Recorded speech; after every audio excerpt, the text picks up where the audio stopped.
Good afternoon, everyone. Welcome to our Douglas and Sarah Allison Auditorium. We, of course, moved from downstairs for one reason. They're drilling all over this building, still trying to find gold on Capitol Hill, I claim. And it is even a little bit warmer upstairs, so we'll probably be a lot happier up here. We're pleased to welcome you to this special program on the Sri Lanka-U.S. relations. We, of course, welcome those who join us on our heritage.org website on all of these occasions and would remind our internet viewers that questions or comments are welcome. They can send them via email, simply addressing them to speaker@heritage.org. And we, of course, will post the program on the Heritage homepage following today's presentation for everyone's future reference. Hosting our discussion is Walter Lohman, Director of our Asian Studies Center.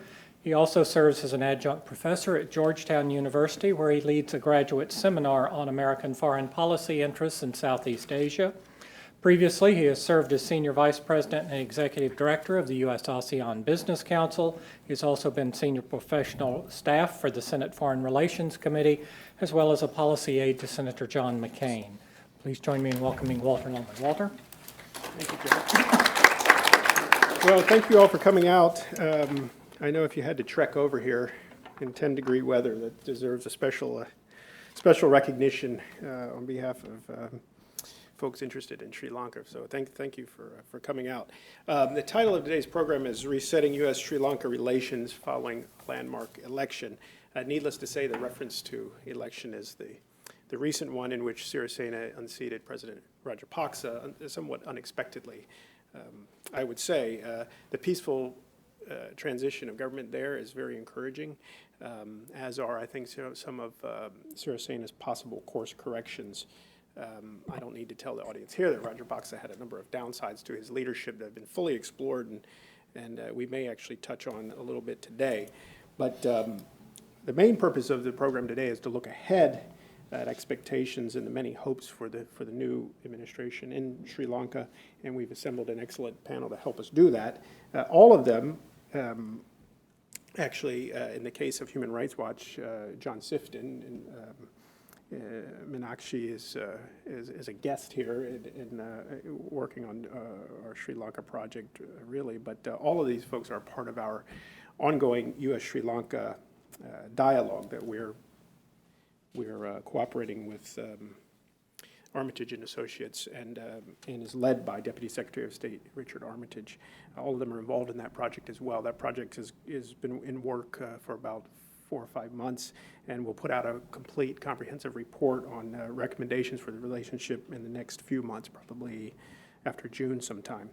So let me just move on to introduce the panel. What I'm going to do is introduce the panelists and let them go through and talk just one after another. I hate to have been given a much longer introduction than I'm going to give each one of them, but in interest of time, I think that's probably the best thing to do, so I'll be brief. We're going to start with Sadnan Dumi. Sadnan is a trusted voice across a number of issues and a frequent collaborator here at Heritage. I'm very fortunate to call him a friend. I've worked with him over the years and have learned quite a bit from him across many issues, Indonesia, India, other issues in South Asia. It's actually been a long time. I didn't realize how long it's been since you've been here on a stage. I looked it up. I think it's 2007 you came over to talk about Indonesia. So that was long before you were at AEI. Now he's at AEI as a senior research fellow. He also has a biweekly column in the Wall Street Journal. And he worked in the past for Forest and Economic Review in the good old days, I think, right? And he was a Bernard Schwartz Fellow at the Asia Society. The program that he was here in 2007, maybe after your book came out on Indonesia, My Friend the Fanatic, which may be a little bit dated now, but was a terrific book. It was a terrific book. Actually, the thing that brought you to my attention in the first place. So I commend you if you want to go out and find that. Still available on Amazon. In 4 countries, I might say, to our foreign viewers. We're also very pleased to have Meenakshi Ganguly here with us today. She's South Asia Director for Human Rights Watch, in town for a couple weeks, is it? Yeah. Before taking over as South Asia Director, Meenakshi served as Human Rights Watch's South Asia researcher, and before that, she was South Asia correspondent for Time magazine. Caribou is a critical partner in our Sri Lanka work. I dare say she's helped energize us and get us involved in this a little bit. Armitage is very closely associated with the program we're doing on U.S. Sri Lanka. Kara is a founding partner at Armitage International. From 2003 to 2005, she served as Deputy Assistant Secretary of State for Regional Stability, and prior to that, as Special Assistant for South Asia to Deputy Secretary of State Armitage. And then finally, Lisa Curtis. Lisa is a Research Fellow for South Asia here at Heritage. Before joining Heritage in 2006, she was a staffer on the Senate Foreign Relations Committee for 3 years, where she worked for Chairman Lugar. During the Bush administration, she was the White House appointed senior advisor to the Assistant Secretary of State for South Asia Affairs. I'm particularly privileged to work with Lisa every day for the last 8 years or so. I said how much I've learned from Sadhnan over the years, but Lisa's right next door. So all day long, I'm knocking on her door, asking her questions about what's going on. So with that, let me turn it over to Sadhnan. He'll get us started, and we'll go maybe 15 minutes each person and have good Q&A. Thank you. Well, thank you very much for that kind introduction, Walter. When I was pulling together my thoughts for this panel, one of the things I considered was why we were having this panel today and how different it would be compared to, say, if we had convened to discuss Sri Lanka a year ago. And the most obvious change, of course, is the election in Sri Lanka in January, the election of President Sirisena. But I'd like to sort of place this in a broader regional context and say that 3 big things essentially have changed. The first, of course, is the end of the Rajapakse administration and the inauguration of this new period of great hope in Sri Lanka with the election of President Sirisena. The second big change was the election last year in India of the Narendra Modi government. That has, in many ways, reinvigorated Indian foreign policy, created a new emphasis on the region, and also, and I'll speak about this in a little bit more detail later, changed the domestic dynamics of Indian politics when it comes to approaching the Sri Lanka issue, principally because India now has a single-party government that is not dependent on support from Tamil Nadu-based parties. And related to that, but at the same time distinct, is an uptick in U.S.-India relations and a renewed sense of optimism and purpose around that. And I think all of these 3 things coming together play into this moment that we're at today in terms of resetting the U.S.-Sri Lanka relationship. So I'm going to speak a little bit about each of these, and then I'm going to maybe give what I'd say are broad suggestions, which hopefully will generate a certain amount of debate and discussion. Now, the first, of course, and the most obvious, and we're going to come to this, I'm sure some of the others will speak about this in more detail, is what the election of President Sirisena means. On the campaign trail, he spoke about resetting Sri Lankan foreign policy. He spoke about a genuine non-alignment, by which he meant that Sri Lanka would end a very obvious tilt towards China and balance its relationship keep a more balanced relationship between Beijing and New Delhi. It, of course, has not gone unnoticed that the president's first overseas visit was to India. So was the first overseas visit of his foreign minister. There's also a sense that this government will be warmer towards the West. It's kind of hard to be cooler towards the West given the predecessor. So that sort of almost goes without saying. And finally, there has been efforts and a noted eagerness to move towards solving the vexed ethnic issue, the Tamil question, which of course has clouded Sri Lankan relationships, not just with the US and the West, but also with India. In terms of the Modi election, I think the most significant development is that for the first time in more than a quarter century, India has a single-party government. And what this means is that the government in New Delhi has flexibility and has an ability to move on foreign policy issues much more decisively than we have seen over the past couple of decades. We've also noticed that this government in Delhi has put the neighborhood, South Asia more broadly, at the center of its foreign policy focus. The first thing that Modi did was invite all the leaders of the neighborhood of South Asia to his inauguration. Since then, he has already visited Bhutan and Nepal. He has sent his foreign minister to Bangladesh, and he is due to visit Sri Lanka. The Sri Lankan president has already visited India. What also came along with that single-party government is a diminution of the importance that the Tamil parties play in coalition politics. The last government, as many of you are aware, relied partly on the support of the DMK, which is one of the two major Tamil parties. And certainly when it came to things like India's position at the UN, there was always a sense that the very pressing interests of these regional parties, for whom the Tamil question in Sri Lanka is obviously an emotive issue and one that has electoral consequences, played an outsized role in India's deliberations. And this, of course, has changed for two reasons. The first, of course, is that this Indian government does not require coalition support, but also because traditionally the BJP has not been a very big player in Tamil Nadu, though, of course, it's attempting to change that now. In terms of the US-India relationship, I think that we've seen quite dramatic developments over the last 6 months. We saw President Modi visit the US, New York, and Washington, and then you saw President Obama go to India as chief guest of India's Republic Day celebrations. And it's not as though, and so in this roller coaster ride that we've seen over the last few years on the US-India relationship, where things have kind of gone from cold to hot, or hot to cold to hot again, I think that we're at a moment right now which is filled with optimism. It's always wise to kind of, temper those hopes, but nonetheless, I think that the implications of that for the relationship for Sri Lanka are likely quite positive when taken together with the electoral developments and the kinds of policies that the new Sri Lankan government is talking about.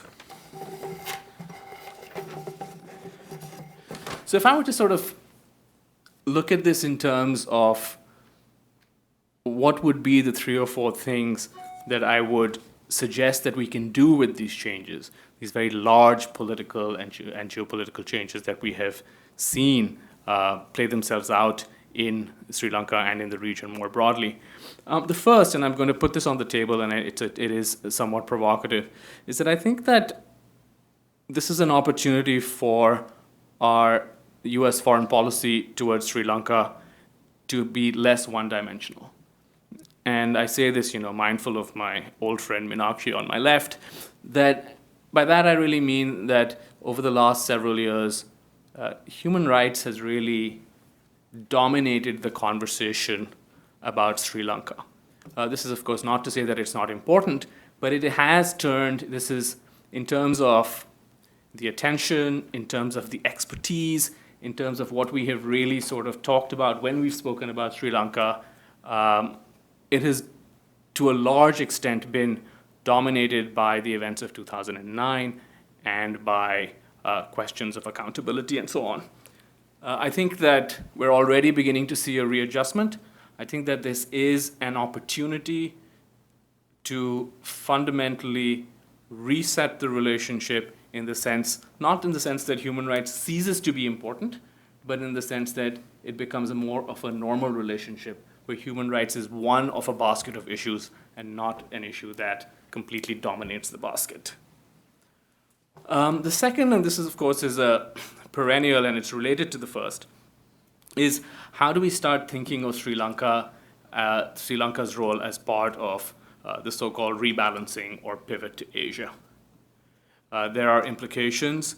It's still not entirely clear how Sri Lanka's China policy is going to play out, but there's certainly, and I think it would be naive to expect Sri Lanka to cease to have a close relationship with China. It has had a close relationship with China for decades, and the economic relationship in particular has grown even deeper over the past decade. So I think it's unrealistic to expect any kind of break, but it's still significant even if Sri Lanka is moving from, say, a Chinese stranglehold to a Chinese bear hug. And so it would be interesting to see what spaces are opened and what that means for deeper US engagement with Sri Lanka. The third thing is, I think we need to start thinking of ways in which the US-Sri Lanka relationship can benefit from the greater attention that we're paying to India. Because I think, realistically speaking, there are some people who care a lot about Sri Lanka and pay a lot of attention to Sri Lanka.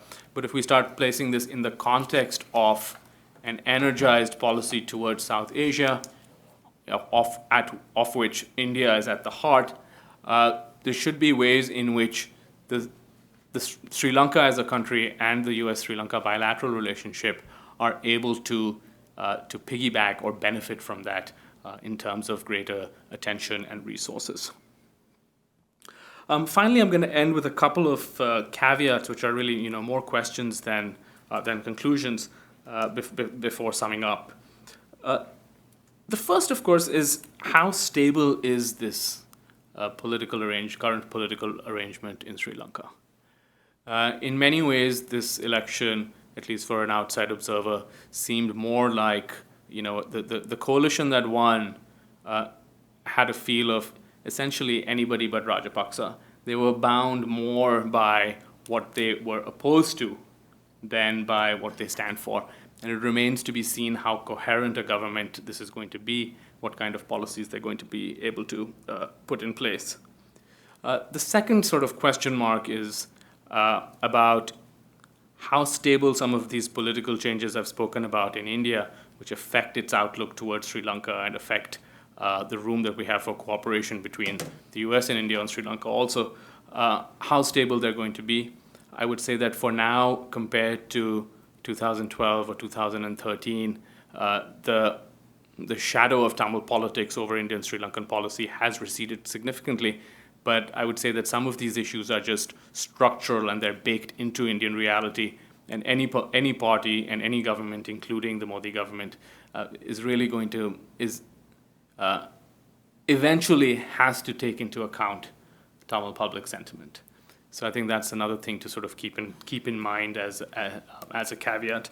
And the third one really, comes back to the question of Sri Lanka and China. I think that there's a tendency that we have to kind of overstate how much policy changes when governments change.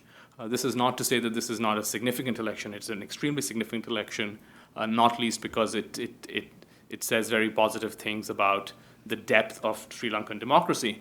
However, I think that we're probably being too simplistic if we think that if we see Sri Lanka as kind of oscillating wildly from one camp to another. I think the reality is actually probably much more sober. So to sum up again, I'd like to say that we're at a moment which is a very hopeful moment. The result of this election was surprising. I think most of us would not have thought that we'd be at this hopeful moment. It's a chance for us to reassess how we look at the country, and I would certainly be hopeful that we seize this moment and use it to build a better relationship. Thank you. Thank you. Manishi, please. So resetting relationships with Sri Lanka, I suppose we will need to consider why they need to be reset at all. Because historically, the US had very strong ties with Sri Lanka, and so did India. And I will disagree with Sadanand in terms of what India perceives to be its role in Sri Lanka, because for decades, because of the closeness in ties, India has been involved. India has sent in peacekeeping troops. India has tried to negotiate ceasefires between ceasefire. Before that, of course, it's also been responsible for sheltering the LTT for a number of years. So resetting and why it was needed or why the sort of change happened is something that we really need to consider. When the military operation began against the LTTE, both India and US were very much in favor of it. They were backing it, as were almost anyone in their right minds who had experienced the kind of abuses that the LTT was visiting upon largely the Tamil population. And this has gone on for years. I've lost friend upon friend to moderate Tamil political leader or lawyer or activist who has been assassinated by the LTT. So they were, and not to say what happened with the Tamil people themselves, which is just, recruitment of children, forced recruitment into battle, all the things that they did, and the making suicide bombing this fashion statement. This was all what the LTT used to do. And so therefore there was no question when this military campaign began that there was support both out of DC and out of New Delhi. So why did it change? What happened that brought about that change? And there were a series of things that did happen. First of all, both these governments that were supporting this war had at some point said to the Sri Lankan government that it has to be done with maximum protection of civilian populations. It was quite clear because LTT had this practice in the past as well, where they would take civilians along when they were retreating because it was a good strategic move as human shields. So it wasn't that this came as a surprise when they did the same thing this time as well. And they kept retreating and taking the people along with them. The Indians then tried to argue for a humanitarian pause. At one point, Pranab Mukherjee, who's now the president, and that time was foreign minister, went to Colombo and said, hold a humanitarian pause. Let's try and enable the civilians to leave. The Sri Lankan government lied, outright lied. They said there were only 90,000 people in there at a time when the UN kept saying there were 300,000. And when the war ended, the Sri Lankan, the previous government, then turned around and said, oh, we've rescued 300,000 civilians, completely sort of ignoring the fact that they had, for months before that, lied to the international community saying there were 90,000 people. Just that kind of, we are not using artillery, we are not using heavy weaponry. Just the kind of misleading practice that occurred at a time when they had, yes, it is true, they had withdrawn all international observers. The UN had left, no journalist was being allowed in. What they miscalculated was technology. What they miscalculated was the fact that people had cell phones. People were taking pictures. And in the last days of the war, in the last weeks of the war, when the Tamils were running scared and unable to do anything but possibly just survive, their soldiers were taking trophy videos. That is how the secret of this horrible war came out. And it was at that point that the change occurred, and even for us who were human rights organizations and for a long time shouting about the civilian casualties, and no one was really paying attention to us, began to agree that there was something that was really horrible that was going down. So yes, that is when the relationship reset, because otherwise for decades before that, Sri Lanka has been very much a respected member of the international community. It has been, in South Asia, it is actually one of the countries with the best indicators. It's despite years of violence, it was well regarded. So that's what changed. One government, one leadership changed Sri Lanka's standing in the world community. And when questions were raised about what was happening, questions were raised about justice, that's when they began to look even worse. Because suddenly, Bob Blake, who was the ambassador and quite popular when he was supporting this battle, became someone that they were abusing. The Indian leadership, which for a long time they considered their friend, was suddenly being personally abused. Personally abused. I mean, Navi Pillai, the Human Rights Commissioner, was being personally abused. It was the most undiplomatic exchange that any world leader has come up with. That is what happened. Now, there was another reason why India and US at that point of time were backing this, apart from just because they agreed that the LTT was an organization that was banned in both countries and was banned for good reason. They were also concerned about what would happen with China, because China asked fewer questions. For an abusive regime, China is an easy solution. China has a checkbook in its hand and is willing to make friends. So it was a strategic risk that both the US and India were taking at that point of time. And India, don't forget, twice at the Human Rights Council supported resolutions seeking for domestic solutions to find justice for what happened during the war. So The resetting comes because this government has made at least commitments that is going to reverse something that a very repressive and a very abusive government had put into place. For us, when we were working on this issue for a long time, again, in the early years of Human Rights Watch working in Sri Lanka, we only worked on the LTT. We worked on recruitment of children. We worked on extortion from Tamils, from the Tamil diaspora community, which was one of the big things that the LTT used to do. To a large part, our campaigning was what led to the prescription of the LTT around the world. So that was our primary work. And Sri Lankan government always supported those findings. Suddenly, when we started talking about the abuses that the military was committing, suddenly the discourse changed to, oh, Human Rights Watch is being funded by the LTTE. The European Commission is being funded by the LTTE. The Norwegian government is funded by the LTTE. The Washington is being funded by LTTE. I mean, it was just the ridiculousness of these claims was unbelievable at that point of time. So what do we when looking ahead, what do we want? I think Sadanand is right in the reading of where we are at politically. This is a government that has come together with a coalition that includes the Tamils on one hand and the JVP on the other. So it's going to be a challenge to try and manage this.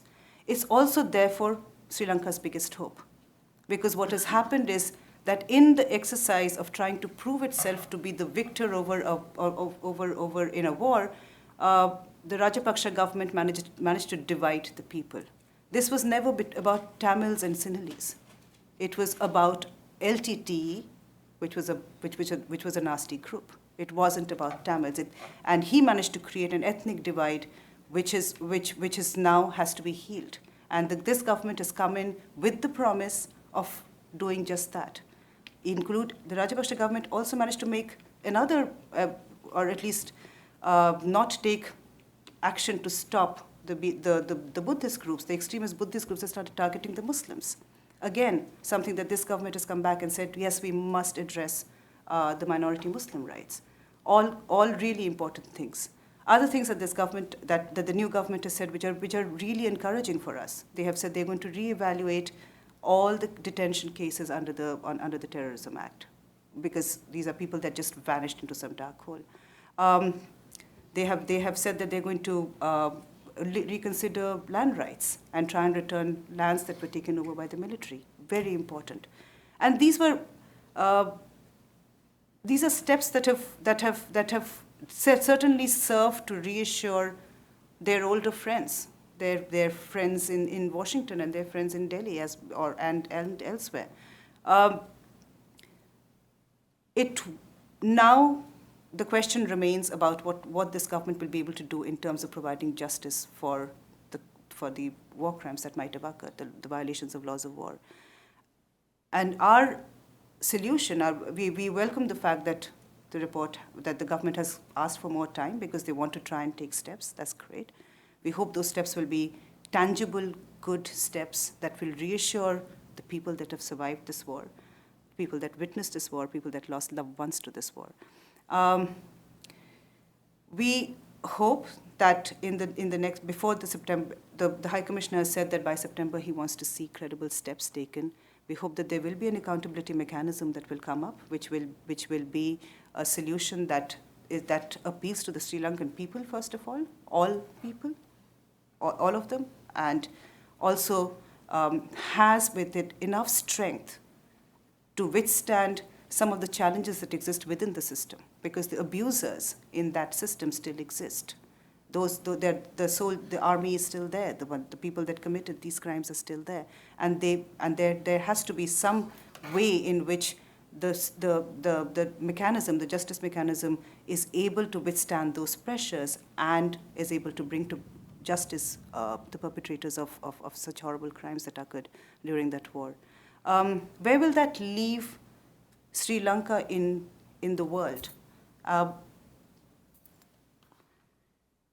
Is it going to, people keep asking, and this is something that New Delhi grapples with all the time, that,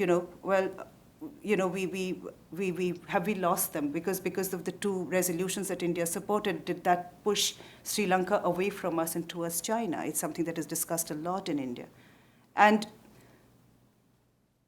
by and large, Indian Foreign Ministry, as I don't know Washington as well, but I'm assuming that it's the same here, is that foreign policy experts are pragmatic about China's role in the world.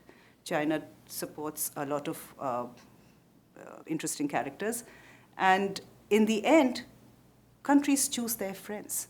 They can remain friends with China. China is too important a country not to have good relations with. So does the US, so does India. Everyone has good relations with China, that's fine, but it should not be that shouldn't be the pass for what governments actually owe to their own people.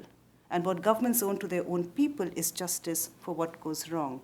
And for now, the Sirisena government's role is largely to its own people. It's to the 40,000 people that died. It's to mothers who are still waiting to figure out what happened to their children that disappeared.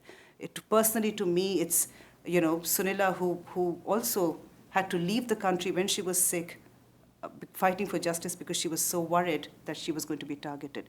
Other activist friends who've lived under completely repressive conditions. My colleague Lasanta, who was killed and no one knows who killed him. Those people deserve justice, and that is what we hope that this government will bring about. Great. Thank you. Kara.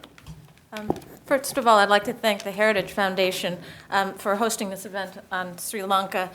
For people who follow Sri Lanka closely, they're few and far between these types of events, and so in particular, I'm just so happy that we have something positive to talk about after so many years of bad news coming out of Sri Lanka. So I think it's very exciting.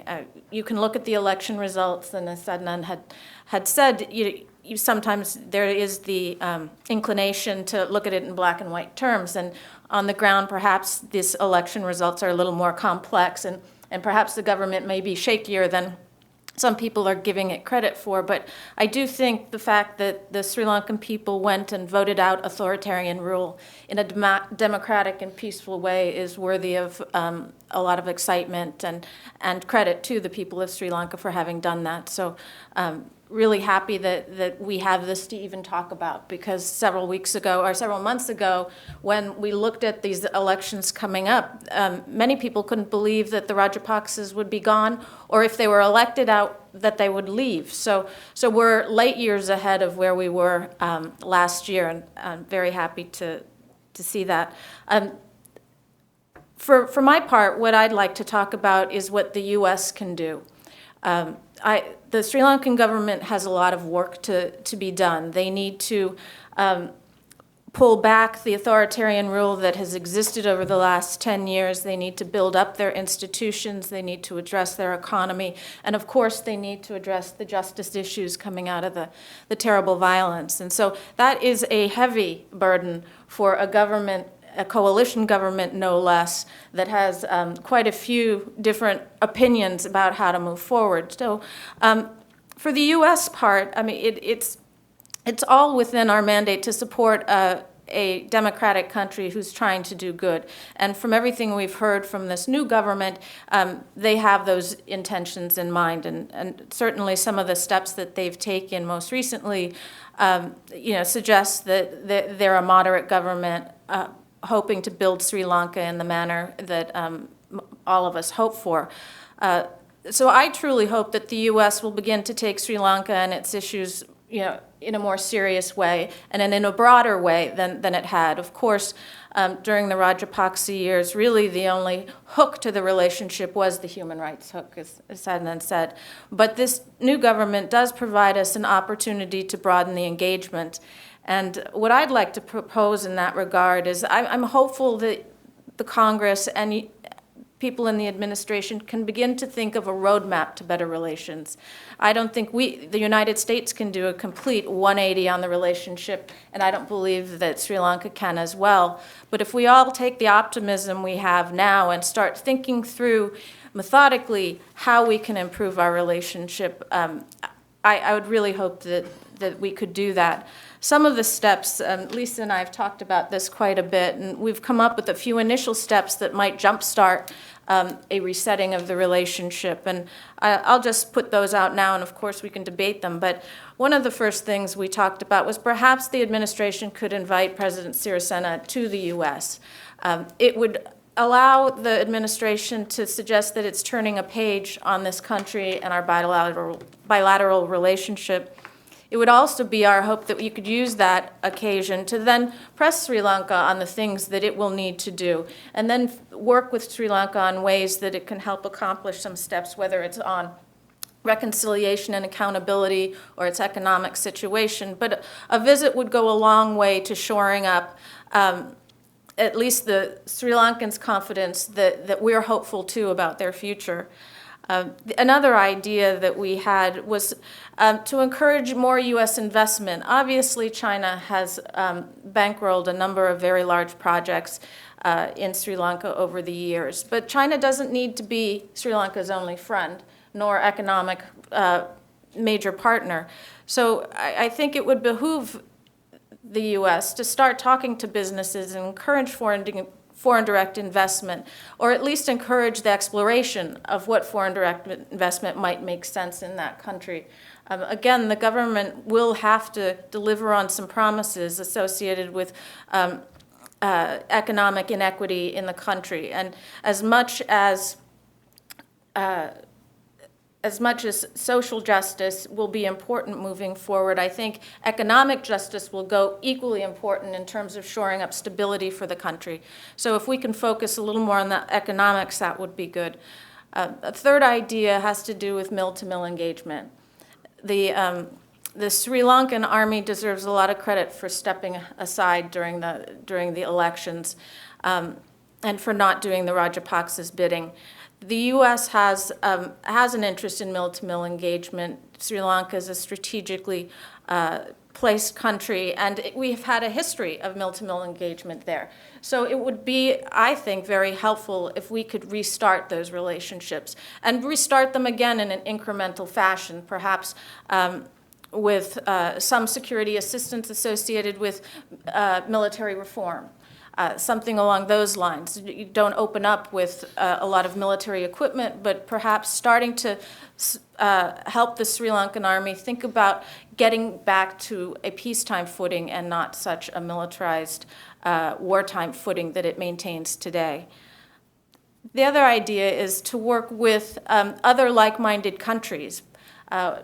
We have this immediate opening. We don't know how long it will last. But if we can work with countries like India and Japan to offer ideas about concrete engagement opportunities, I think that, again, would help the government feel as though they were supported as they work through what are going to be very, very difficult issues to remove Sri Lanka from the position it was in under the Rajapakses.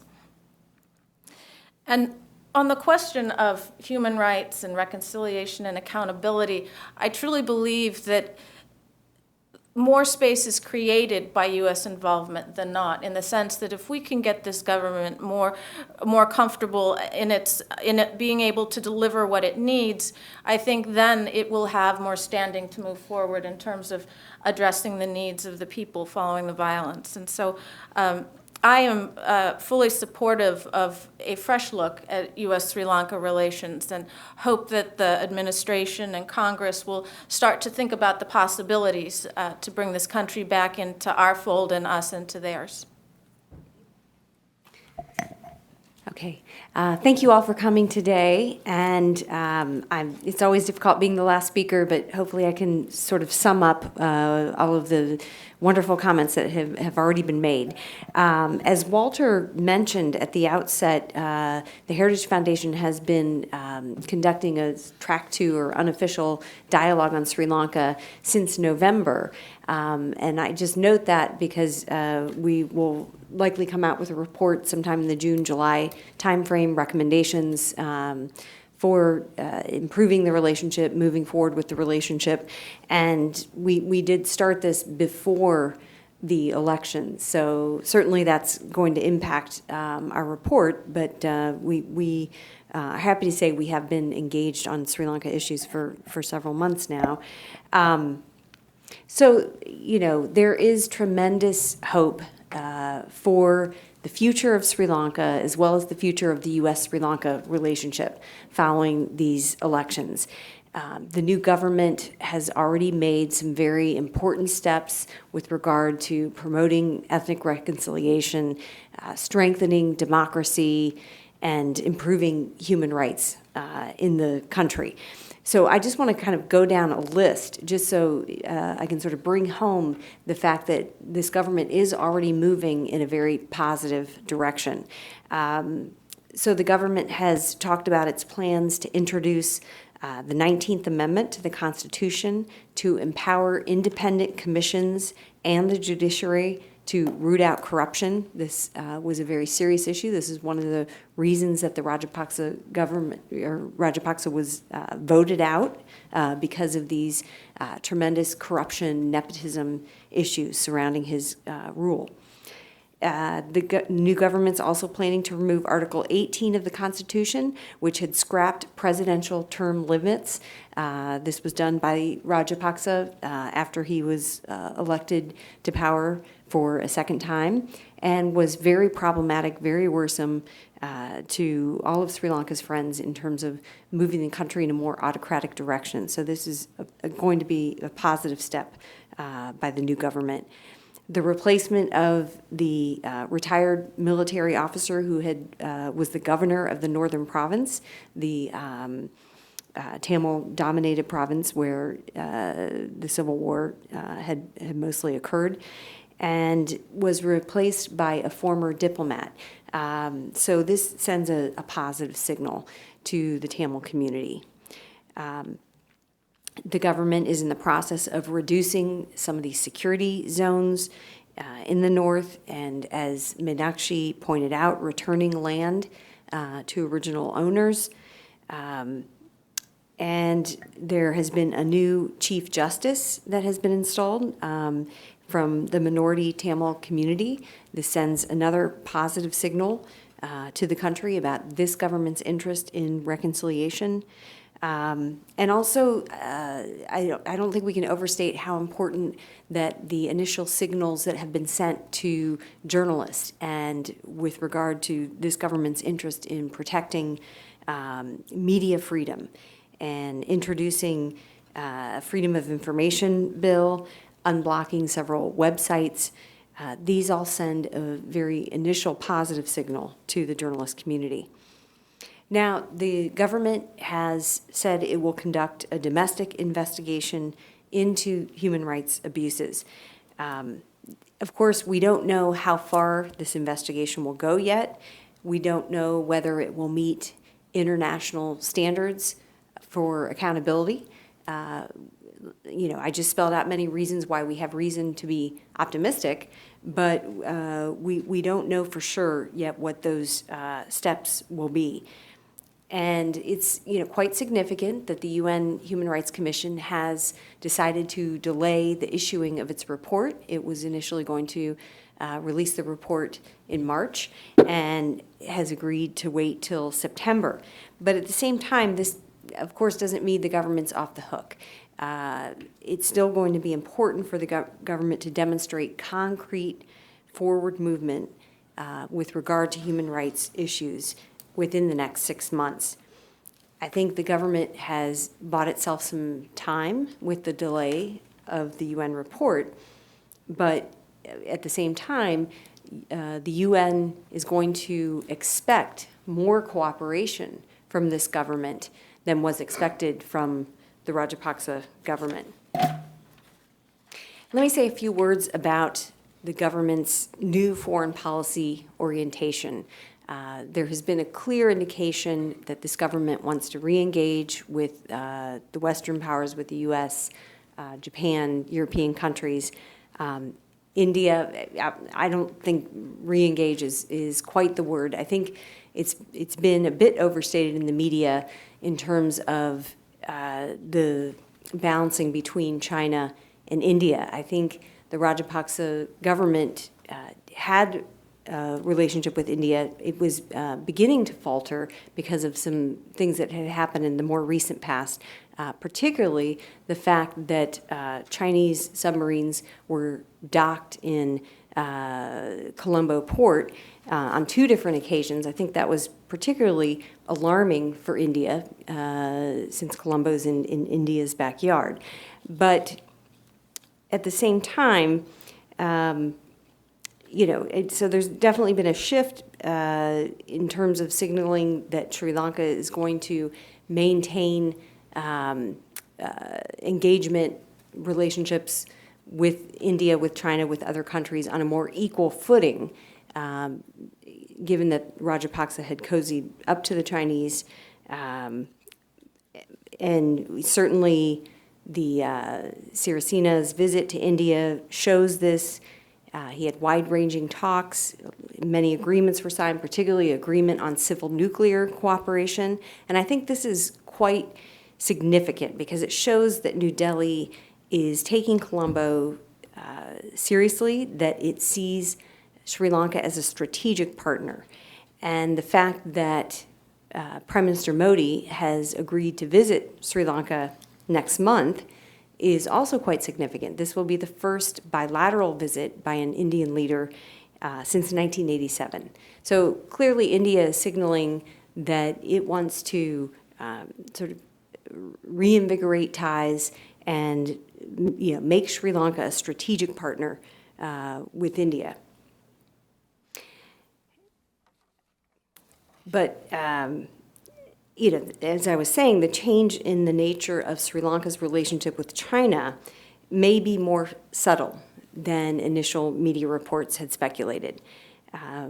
Certainly, the government is in a process of reviewing Chinese contracts, looking mainly at rooting out corruption and any special arrangements that were made with the Rajapakses.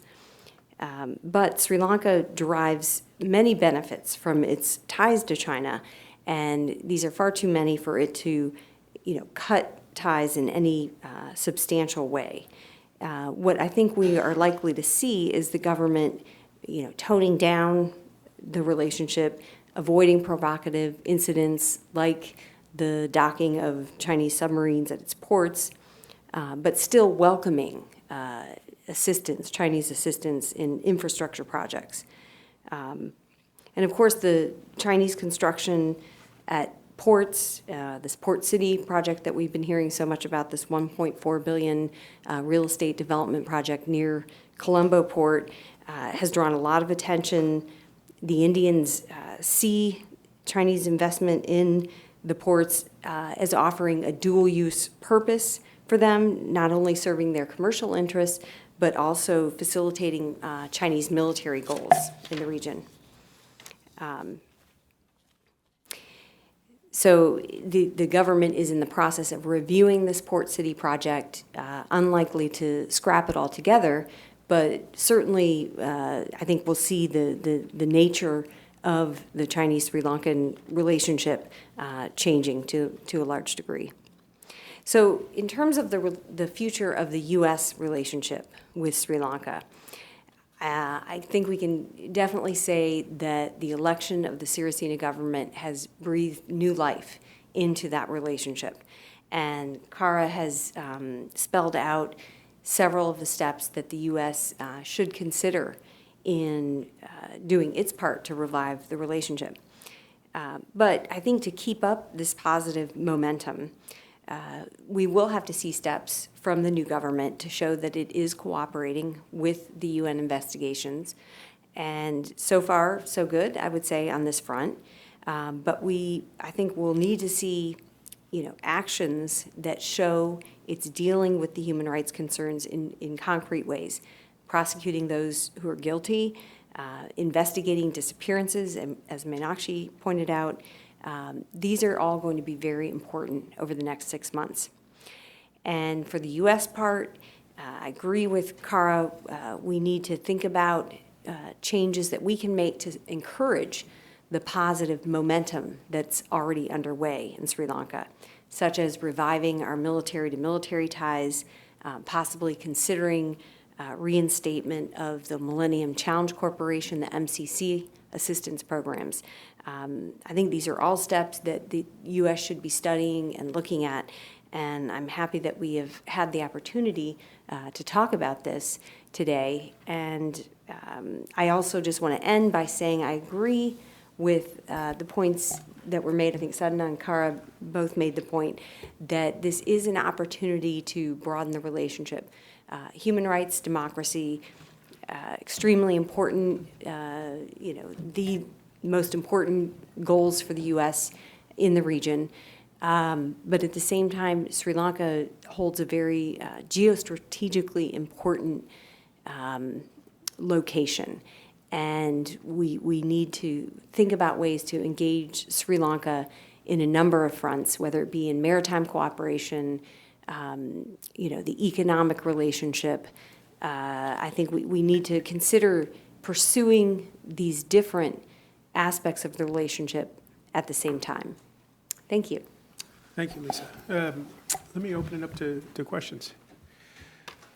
Yes, sir, right in the back. We have a microphone for you. Please identify yourself. Thank you. My name is Hermes Levy from OWS. My question is, how likely do you think the new government will be able to implement its new policy, and what would be the possible hindrance to this implementation? Thank you. Any particular policy? The program it announced. With what?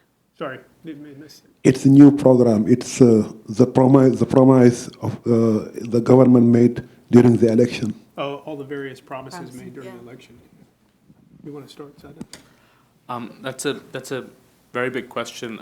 I think it's safe to say, as with most governments, that they won't be able to accomplish them entirely. I think some of them, for instance, the abolition of the executive presidency, are quite ambitious and would require sort of structural changes. I believe that previous governments have also toyed with the idea, but it hasn't happened. So that's one of the big ones that I would be very sort of curious to see whether that I'll believe it when I see it. In terms of some other things, they've already moved. I think in terms of reconciliation with the Tamils, the things that they've moved with remarkable speed and alacrity, and they've already done concrete things. Releasing detainees, changing the governor, creating a climate of openness. These are things that they had promised and they have already delivered on. In terms of having a more balanced foreign policy, again, this is something that they've promised and they've already begun to deliver on. So I guess to summarize, I would say that at this point, it's fair to say that that we can be optimistic about them delivering on many of their promises. I think perhaps some will remain unfulfilled. Maybe just to put a finer point on the question, there was an announcement of a 100-day reform program, correct? How about maybe going forward, and actually you can shed some light in that context. Yeah. What's the prospects of them meeting the marks on the reform program?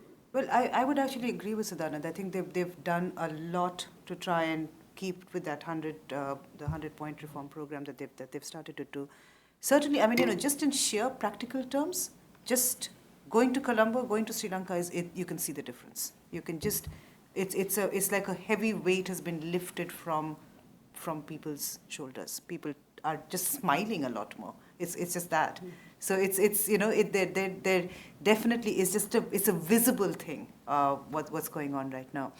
To your more sort of I think the hardest part. Yeah, I think the constitutional reform bit is going to be hard, but the hardest part is going to be to push through the accountability process without which will protect the sort of sovereign demands of Sri Lankan people as much as it also satisfies the international standards that other people will require from it.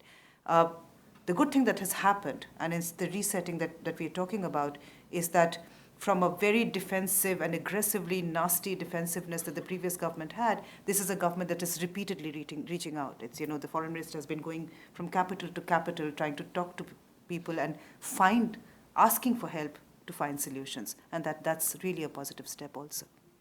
Yeah, and just one note of caution, because you asked about what are the obstacles. The biggest obstacle, I think, remains the popularity of Rajapakse. I mean, he still, I guess, received 47% of the vote. You know, they have a parliamentary election coming up by June. So, you know, it is possible that somehow the electoral numbers, you know, are not there. And the fact that it's a unity government bringing together a lot of different people who may have only shared one goal, which was to eject Rajapakse. But I think it's still, the political situation is not entirely settled. I think the government has taken a lot of concrete steps, but I think the biggest obstacle is its ability to sort of hang on politically. And I think we're going to see the government, you know, focusing a lot on building those political coalitions and ensuring, you know, that they are successful when the parliamentary election happens. I think that's the biggest obstacle. Yeah, I would agree with Lisa. The Rajapakses still maintain a lot of money, and they still have their public relations machine whirring away. So they still remain a figure for Sri Lanka. But you know, that is an argument too for allowing this government some time and space to make these changes, because this election coming up later in the year is going to be very important to the future of Sri Lanka, given how unsettled the political situation may be still. So. Thank you. Anyone else? I wanted to come back to something Sadnan says, and it plugs into some of the other commentary, and maybe put Meenakshi on the spot a little bit. Sadnan talked about sort of rebalancing U.S. foreign policy away from the human rights issues a little bit. Now, I know that that's your background, that's your career, focusing on these issues, but one great thing about Human Rights Watch, and why I've worked with them so closely over the last 20 years or so, is you do have a sense of proportion and broader policy interest in the practical needs of our relationships. And so I wanted to see what you thought about that. Where are we in the prospects of rebalancing a little bit in terms of our broader policy focus? Well, I think beyond everything that Human Rights Watch might want or what might go forward is what the people of Sri Lanka want. And one of the pressures that we're talking about in terms of the sustainability of this government is the fact that the people from the north backed this government.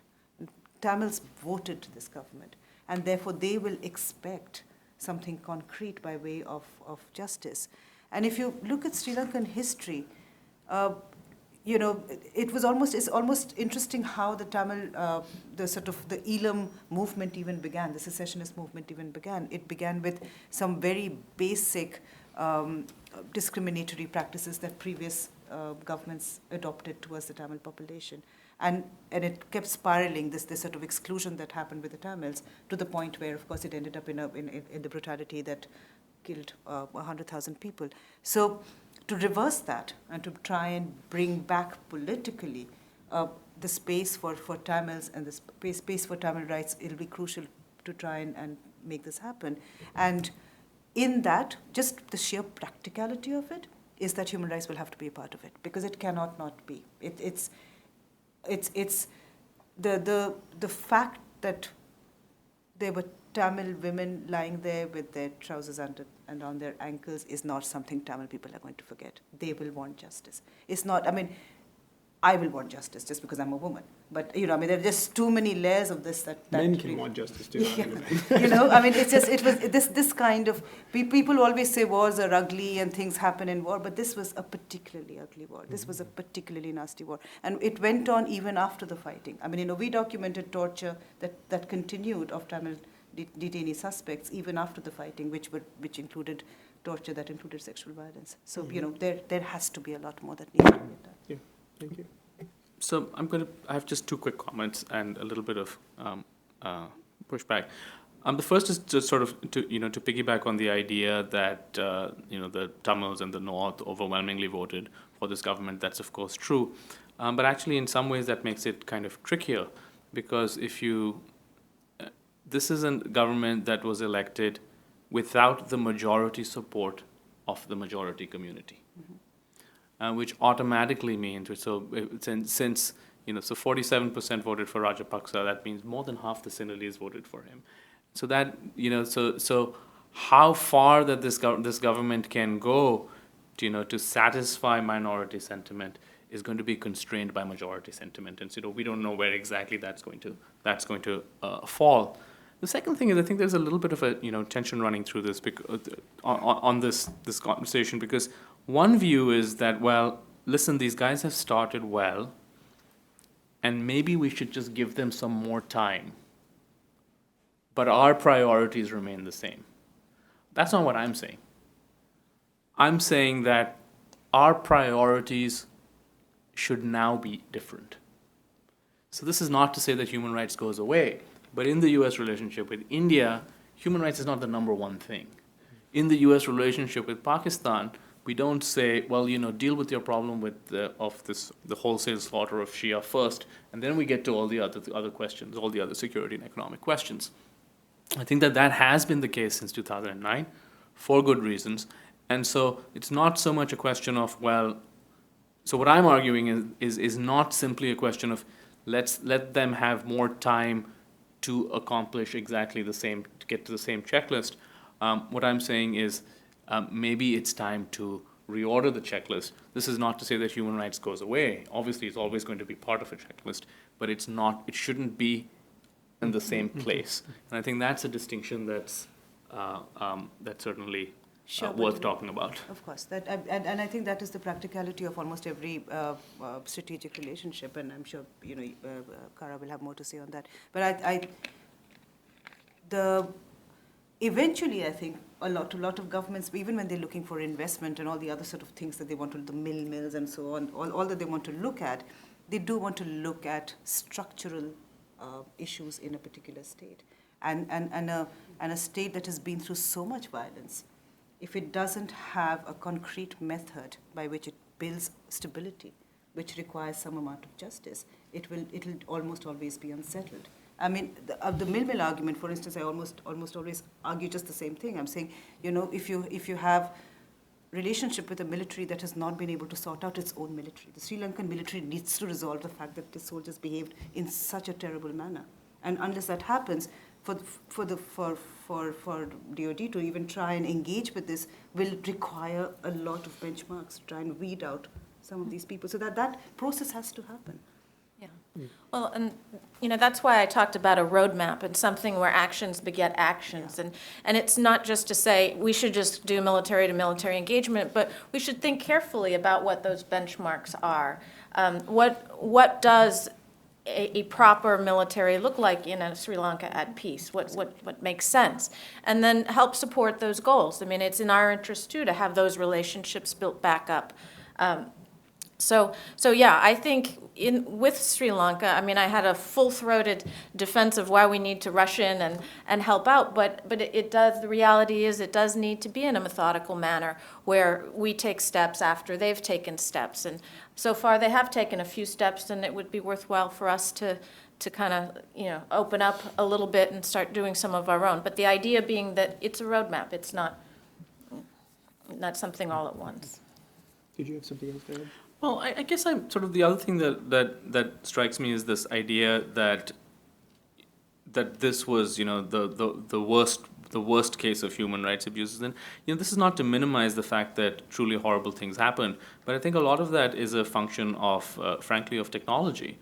It's hard for me to sort of it's sort of just if you look at Asia over the last 50 or odd years. People didn't have cell phone cameras when you had the great killings in Indonesia in 1965 and 1966, or what you had in Cambodia, or if you look at sort of go west and see what's happening in Syria right now. So this is not to say that this was not grisly. It was grisly and it was terrible and all the pain is very genuine, and the fact that a lot of this was recorded means that it's harder to sort of simply pretend it didn't happen. So I'm with you on all of that, but what I do think is that the notion that this war somehow was worse qualitatively than all other instances of where many people died, I would push back against that. Well, no, you should. I mean, people keep asking me, how would you rate India in the world on sort of human rights abuses versus Syria or the US? And we always step away from that question because almost all these countries have serious problems themselves. I mean, you cannot match one with the other, and you shouldn't. But the situation in Sri Lanka is the truth of the Sri Lankan people. And as a government that has just come in, it has to answer to its own people, and those will be the requirements that they will have to deal with. And I think it's worth repeating what Meenakshi said about the structure of the relationship, and that if Sri Lanka deals with the ethnic problem, which frankly, for the last several decades has been a problem and has prevented the U.S.-Sri Lankan relationship from sort of being all that it can be.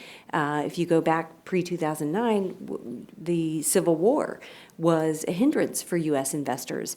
It was a hindrance for being able to cooperate fully. So I think you can make the argument that we need to look forward, and to the extent that the ethnic issue is dealt with, that some of the grievances of the Tamil community are dealt with, then they'll be able to overcome what was obviously a horrible war. Yeah. Over here. David.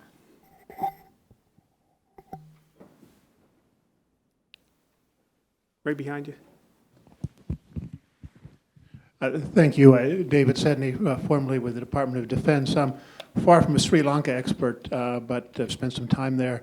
Certainly echo what Meenakshi says about the feeling of a weight lifted and the initial very strong and broad popular support. First, a couple suggestions on engagement. On the economic side, I think we essentially have frozen our economic relations, and particularly the meeting of the Trade and Investment Framework has been held for a number of years. That's the kind of thing we could start right away, and I think it would be a good signal to a new government. Obviously, it doesn't mean immediate investment, but that's a suggestion. On the military side, one area where we could really begin immediately, and I actually don't think we should have stopped as much in our tracks as we did, is in terms of military exchanges and training in students. That's, if you're going to affect the military in the long term, that's something I think we should restart right away without waiting for any of the other things you're talking about. So anyways, a couple suggestions for you there. And finally, a couple of questions from Meenakshi. In addition to the LTTE, Sri Lanka has unfortunately a history of other disappearances of the whole legacy of the communist, and there have been a number of excavations of large graves of people. And do you see a need for the same kind of process you talked about regarding the LTTE to extend to even further back into the past? You're right, sir. I mean, in fact, one of the things that we keep arguing it for when we talk about a sort of a mechanism that is strengthened and not just a domestic mechanism is because of these of the historical sort of incidents that have occurred. When I used to be a journalist before I joined Human Rights Watch, and one of my experiences has been to meet with then Mahinda Rajapakse, who was a human rights activist, and he would have sheafs of paper of people that had disappeared. And as a journalist, he has met with me and lobbied me that Time magazine write about these disappearances. That was his history. I knew him as that activist. You mean JVP people? Yeah, but and no, post JVP when Premadasa clamped down on the JVP, and then there were a whole bunch of disappearances that followed. So Sri Lanka history, it's they keep talking about the tear-shaped island, and it's a beautiful place with lovely people, but there is a lot of conflict that has gone down, and one of the things that is being talked about is a truth and reconciliation mechanism.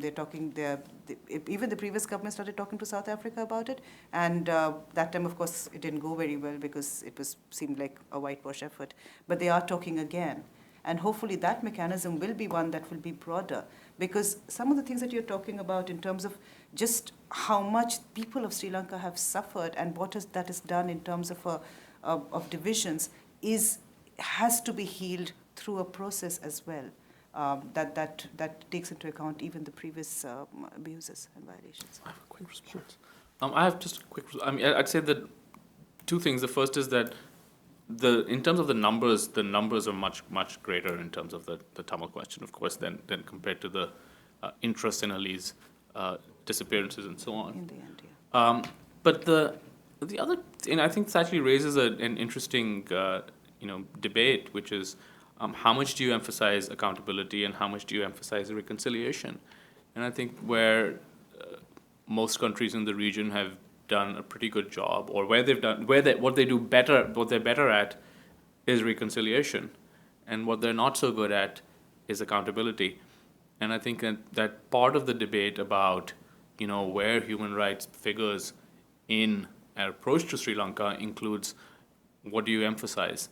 And I think that's where, in many ways, the kind of heart of the fight is going to be, where many people are going to argue that as long as going forward, the government of Sri Lanka puts in place measures that allows the Tamil people to live with a degree of autonomy and dignity, there's going to be less emphasis on. I'm just saying that this is a practical matter. This is what I think is likely to see happen, and the question then becomes how do we balance this, and over the years as time passes, is there a natural tendency to move towards emphasizing a successful reconciliation as opposed to accountability? On that score, I think Sadnav's exactly right that it's going to need to be a balancing act within Sri Lanka. I forget exactly when, but the Northern Provincial Council had voted in a resolution recently that used the word genocide, which of course would caused red flags to go up everywhere. And there were several commentators that came back and said, they were upset that had happened because here they have a moderate government that has come in, and yet there are forces that would destabilize it to make a point. And so I do think if this government is going to survive, if Sri Lanka can move forward, it will be on the basis of some sort of balance. Before we completely lose the thread on this point about what the U.S. can do in response to changes, I just wanted to come back briefly to Kara's point about an action for action type approach. I mean, it's a very different situation than we have with Burma right now, in that it's nowhere near as alienated from the U.S. as Burma was for many years. But the point I wanted to make was that action for action is the right approach. It quickly can become, though, support for the reformers, support for the new government, that sort of thing, and it becomes detached from action. So our action then becomes to support the guys who are the good guys, and Sirisena in this case appears to be a good guy, but it begins to be, you just throw all kinds of new things at them, and it becomes direct, completely divorced from action on the other side. So right. I agree with the idea. I think it would take a considerable amount of discipline to actually put together a roadmap and then stay to the roadmap and work through it and sort of getting U.S.-Sri Lanka relations back on track. Do we have another question here? Right down the front.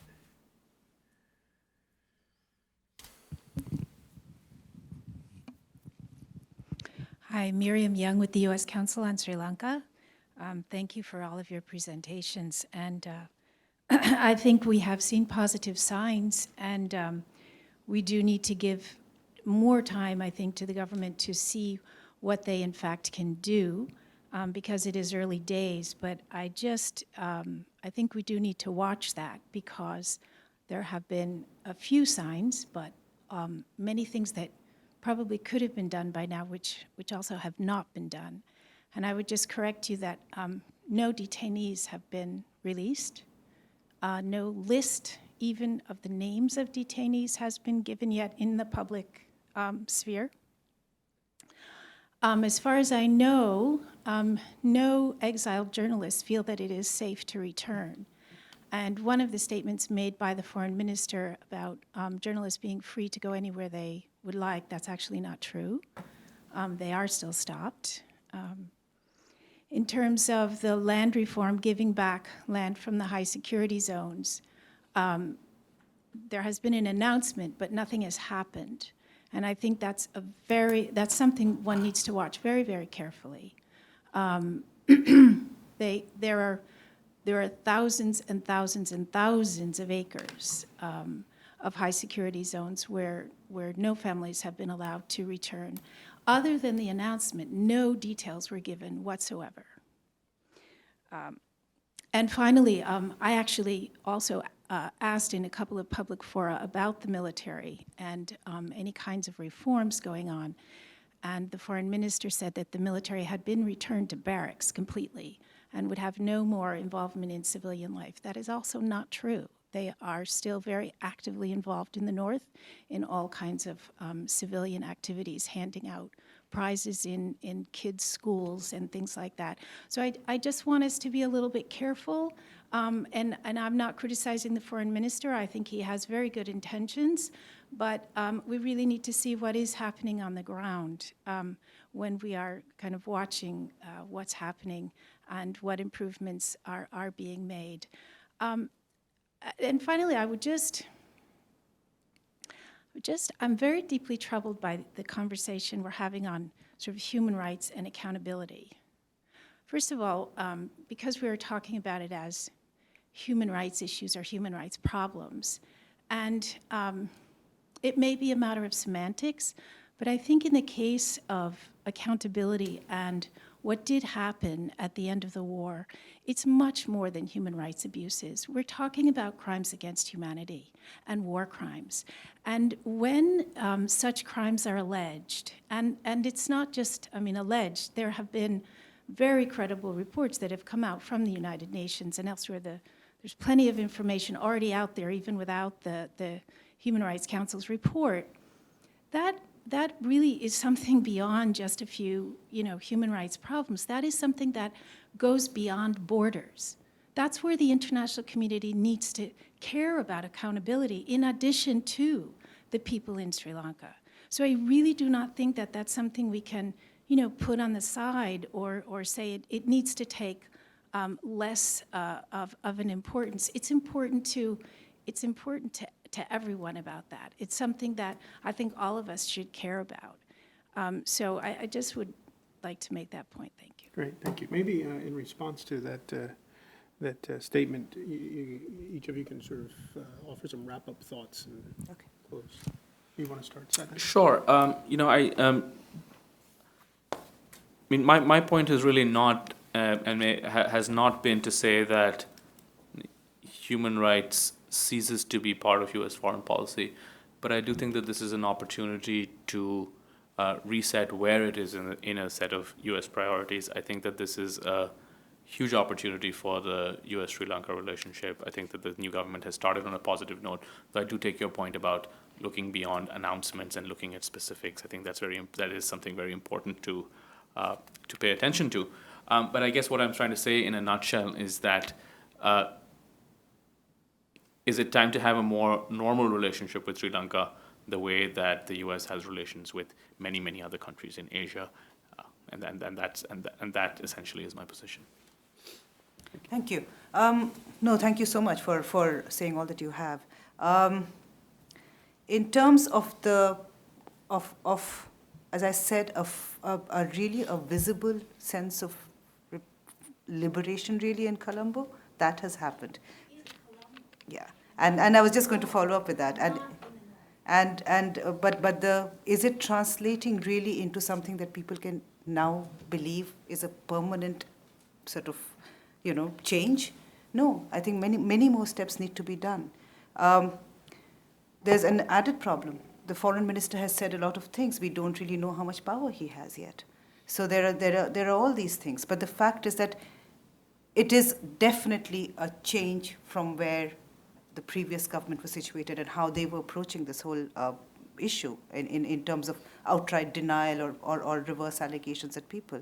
So to that extent, if the intention of this government is to do the right thing, it has to be enabled to do that. That's probably where we are situated. That does not, and that's why we keep arguing that it's 6 months. The report will come out, and there should not be any compromise on the pursuit of justice. Thank you. I too wanted to thank you for what you had to say. All of it was important. With regard to U.S.-Sri Lanka relations, I think, there's a whole lot to happen, and as you said, it's early days. We may see an entirely different country in June. So, we do need to be cautious, but at the same time, given that this is the first time in decades that we've really seen some positive movement in the country and some steps that the country itself is taking, I think it's an opportunity not to be lost, at least to start our thinking about how to improve relations. Yeah, and I think, again, thank you for your comments, and just building on that, I completely agree, we need to address what exactly happened at the end of the war, what happened to these 30,000 civilians. But we also have a democratic system in Sri Lanka, and we talked about how Rajapakse still commands some popular support. So, just building on what Cara just said, we have a real opportunity with this new government to see some positive change, to see them begin to start addressing these human rights challenges. And if we don't want to somehow throw out the baby with the bathwater and, seek the perfect and ignore the good that's happening. Because I think, worst case scenario is we go back to a Rajapakse government where there's nothing being done to address the ethnic issue, democratic issues. So I guess I would just say, I agree, we have to do something. We have to focus on what happened at the end of the war, but let's also give this government an opportunity to demonstrate that it wants to do something different and that it will do something different. Great, thank you. Well, this has been a terrific discussion, very, very constructive. Please join me in thanking our panelists. And be looking for our report in about 4 months. Yeah.